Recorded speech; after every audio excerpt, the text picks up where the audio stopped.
It was a love story, authored by the champion golfer of the year.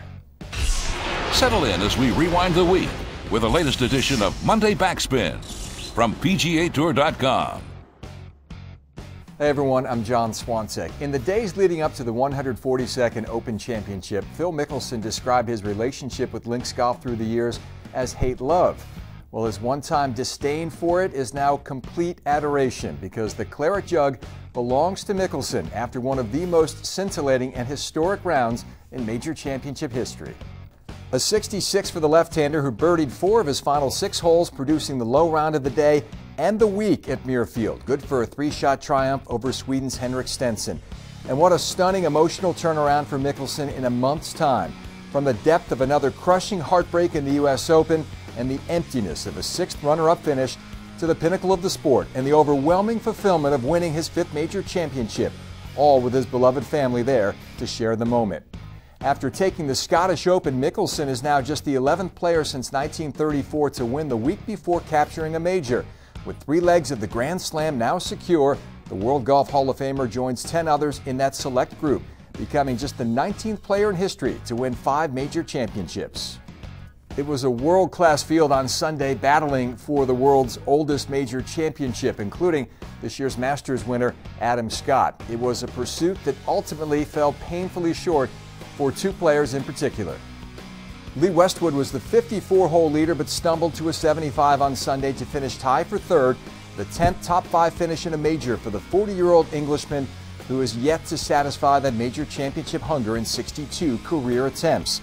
And it was ultimately an unsatisfying week for Tiger Woods, who shot 74 to finish tied for 6th and has been stalled on a career total of 15 majors since the 2008 U.S. Open, an 0 for 17 stretch.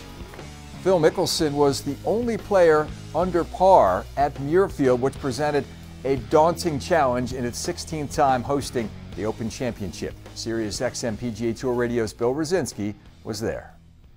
The thing I'll remember most about the 2013 Open Championship was how brutally tough this links golf course was here at Muirfield. When I arrived in Scotland, I thought I'd actually been transported to San Diego. The temperatures were in the mid-70s, the sun was shining every day, a little cool at night, and not a drop of rain. How un-British Open-like it was. But the golf course was the real story. This was a true test, and a major champion was crowned this past week under brutally tough conditions. Once again, like Marion, back in June, the golf course was the big winner.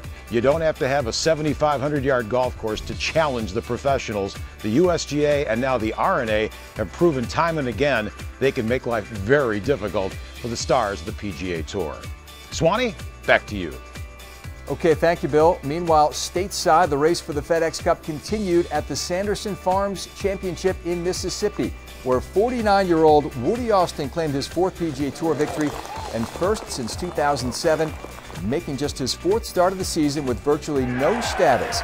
Austin defeated Cameron Beckman and Daniel Summerhays on the 1st hole of sudden death. Hey, everybody back home. Old man did it one more time. PGA Tour Rookie of the Year back in 1995 now becomes the 8th oldest winner in Tour history. He's into the PGA next month and the Players Championship next year, and he's just outside the top 125 in FedEx Cup points with the playoffs just 4 weeks away. And on the Web.com Tour, Jamie Lovemark wins the Midwest Classic. He was the Player of the Year on the Web.com Tour in 2010, and he moves to 14th on the money list. This week's PGA Tour stop, the RBC Canadian Open from famed Glen Abbey. Amanda Balionis will be back with your preview. Look forward Wednesday on PGA Tour.com.